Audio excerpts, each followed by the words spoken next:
Hi, I'm Ellie and welcome back to my self-converted Toyota Hiace Arcadia, which I'm currently traveling Australia's east coast in. And today I wanted to talk about the top 5 van life essentials that I found along the way of my travels. I'm sure there's plenty more, so do comment them down below, but these are the ones that I have found most essential for van life Australia.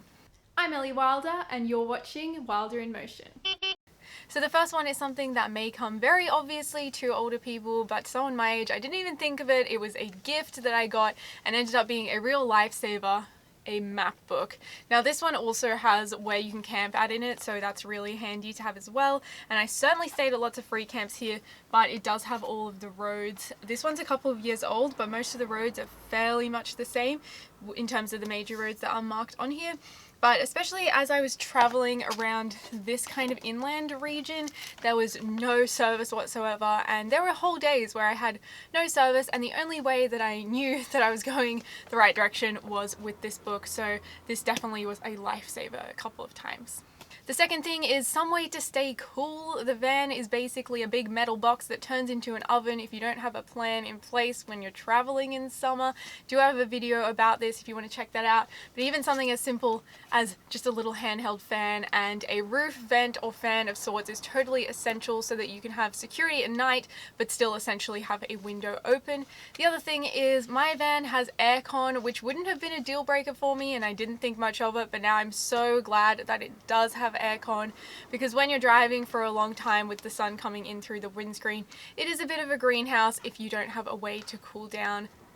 Number 3 is some kind of blockouts or privacy curtain, just some way that you can have total privacy in the van. I often pass other campers that just have curtains up at night, and it's first of all a total giveaway that it's a camper van, whereas something like a reflector is very normal for people to have in their regular vehicle. It doesn't necessarily mean that it's a camper, but also you just want to have the privacy and you just want to not be woken up by the sun coming right through the van as well. Plus, it will help you stay cool. Number 4 is a sarong, and this can be pretty much whatever you need it to be.